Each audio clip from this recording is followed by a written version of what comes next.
Assalamualaikum warahmatullahi wabarakatuh. Nama saya Auladi Rusdi Suganda, jurusan Pengembangan Masyarakat Islam, kelas PMI 6A. Di sini saya akan memaparkan jawaban UTS mata kuliah riset aksi. Yang pertama nomor 1 yaitu pengertian dari riset aksi atau action research. Riset aksi ini merupakan proses partisipatif demokratis dengan yang bersangkutan dengan mengembangkan praktis mengetahui dalam mengajar tujuan manusia bernilai sementara didasarkan pada pandangan dunia yang partisipatif. Yang B yaitu pengertian fasilitator.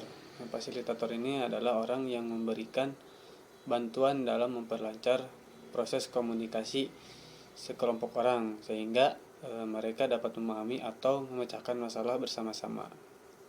Yang C itu pengertian tentang partisipan. Partisipan ini merupakan suatu proses yang aktif yang mengandung arti bahwa orang atau sekelompok yang terkait mengambil inisiatif dan menggunakan kebebasannya untuk melakukan hal itu.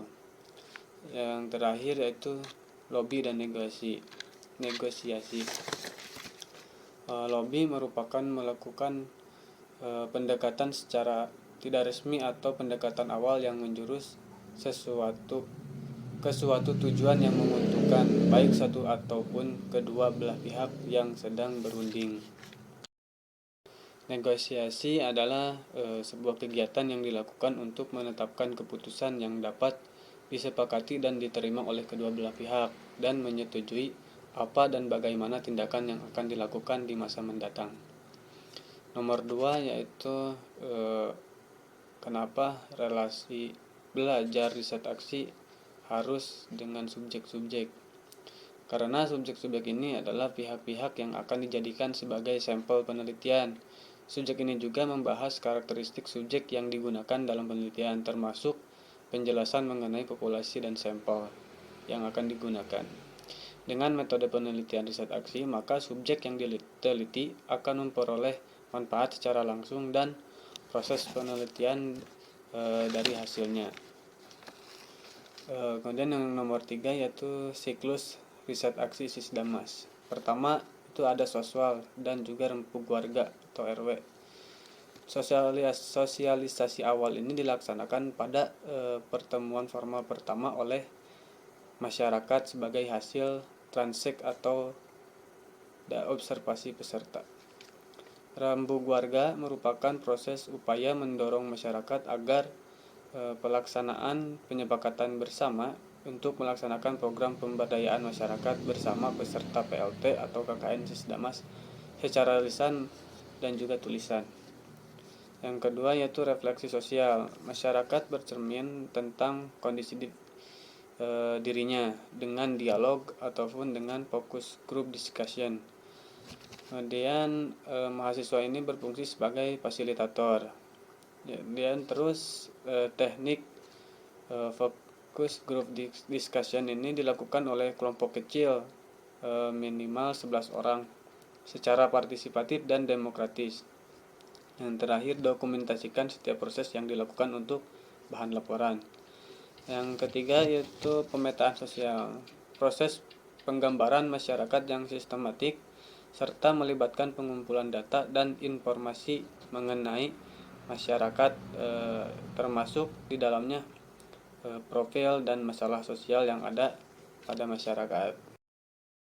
Yang selanjutnya yaitu pengorganisasian masyarakat. Yang pertama itu memilih organisasi yang relevan. Yang kedua itu identifikasi tokoh kunci. Yang ketiga menggerakkan ormas. Yang keempat membangun komitmen pemberdayaan. Yang kelima menyusun rencana kerja tindak lanjut. Nah, yang selanjutnya yaitu organisasi masyarakat. Organisasi masyarakat warga yang dibangun bisa bersifat organik, berbentuk paguyuban ataupun perhimpunan, atau memanfaatkan organisasi atau lembaga yang sudah ada di masyarakat seperti lembaga pemberdayaan masyarakat, Majelis Ulama Indonesia atau MUI, Dewan Kemakmuran Masjid, Pembina Kesejahteraan Keluarga atau PKK, dan juga Karang Taruna, dan juga bisa dengan organisasi lain-lainnya yang aktif di masyarakat. Kemudian perencanaan partisipatif. Pertama, tabulasi dokumen hasil pemetaan sosial oleh organisasi masyarakat. Penyusunan dan rekapitulasi data hasil pemetaan sosial oleh Orgamas. Yang ketiga, penetapan skala prioritas dan rencana tahunan. Kemudian yang keempat, penetapan penanggung jawab kegiatan jangka pendek. Yang kelima, menyusun rencana kerja tindak lanjut. Yang selanjutnya yaitu sinergi program. Yang pertama, penetapan kegiatan, fasilitasi penyusunan proposal oleh Pokja, dan yang ketiga, sinergi dengan Musrenbang. Dan juga yang keempat itu menggalang keswadayaan warga. Yang kelima, fasilitasi kerjasama dengan swasta dan pemerintahan. Yang terakhir, menyusun rencana kerja tindak lanjut. Yang selanjutnya itu pelaksanaan program. Pertama, pembagian tugas oleh tim pelaksana dan juga tim pengawas. Yang kedua itu sosialisasi kegiatan. Yang ketiga, pelaksanaan secara partisipatif. Yang keempat, membentuk organisasi pemelihara. Yang kelima, menyusun rencana kerja tindak lanjut. Yang terakhir itu MONEF. MONEF ini ada 6 bagian. Yang pertama ada rempuk warga untuk MONEF oleh Orgamas atau organisasi masyarakat. Laporan tim pelaksana, laporan tim pengawas, menyusun rekomendasi, refleksi bersama, menyusun rencana kerja tindak. Nomor 4 itu nomor terakhir mengenai kisah Nabi Yusuf. Nabi Yusuf ini disingkirkan oleh para saudaranya. Kepribadian mereka ini mendominasi ketika sepakat untuk memasukkan Nabi Yusuf ini ke dalam sumur. Ego mereka ini muncul ketika melaksanakan rencana itu. Adapun kepribadian Isupur ego muncul ketika mereka berkeinginan untuk menjadi orang yang soleh. Setelah kejadian itu, mereka sepakat bahwa untuk tidak membunuh Nabi Yusuf, tetapi hanya menyingkirkannya. Hal ini berarti mereka masih dikuasai oleh superego mereka. Sumur yang ditempati untuk membuang Nabi Yusuf adalah sumur yang tidak terlalu banyak airnya, tidak terlalu dalam. Bahkan mereka memperkirakan sumur itu sering dilewati oleh para musafir untuk beristirahat dan juga untuk mengambil air. Mereka berharap Nabi Yusuf ini akan dibawa oleh musafir dan jauh dari kehidupan mereka, dengan maksud agar Nabi Yakub akan mencintai mereka sebagaimana cintanya kepada Nabi Yusuf. Sikap membohongi orang tua dengan sedih dan menangis yang dilakukan oleh para saudara Nabi Yusuf ini menunjukkan bahwa kebohongannya tidak ingin diketahui oleh sang ayah.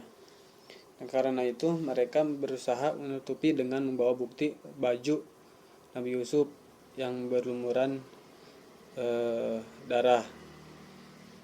Seketika jiwa Nabi Yakub yang berduka itu kemudian terobati dengan sikap bersabar dan berserah diri kepada Allah.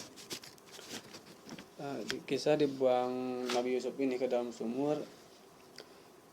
Beliau sudah dijadikan budak, difitnah, dipenjara hingga menjadi penguasa Mesir yang luar biasa, membawa kesejahteraan dan kemakmuran pada zamannya.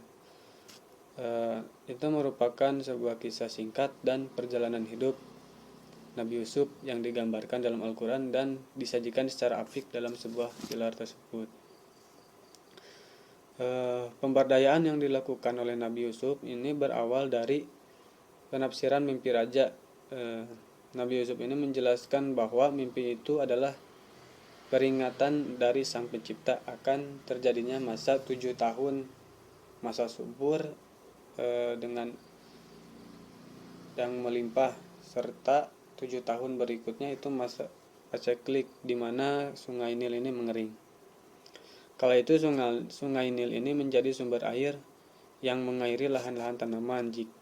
Jika sungai Nil ini mengering, maka penduduk Mesir akan kesulitan terutama dalam bercocok tanam.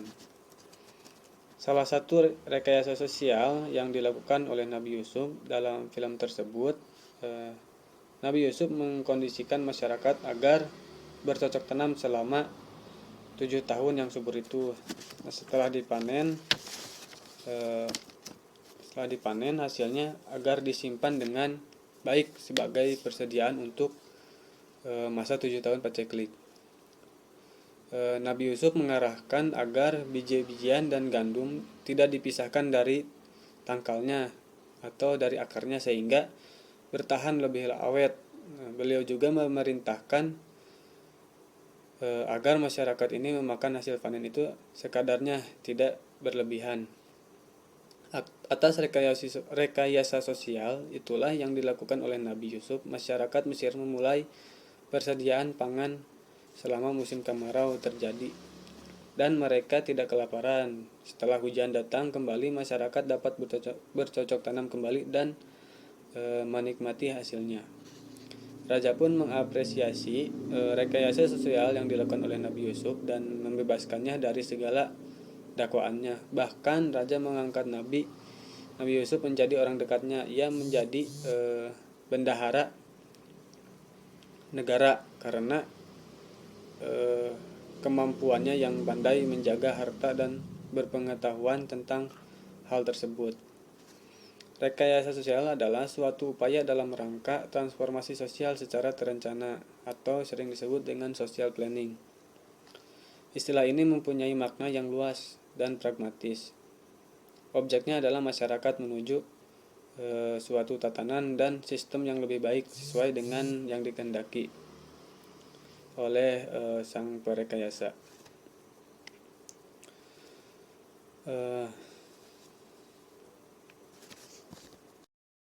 Maka upaya rekayasa ini muncul berawal dari problem sosial, yaitu ketidakseimbangan antara dai solen dan dai sen, atau apa yang dicita-citakan di masyarakat ini tidak sesuai dengan apa yang terjadi.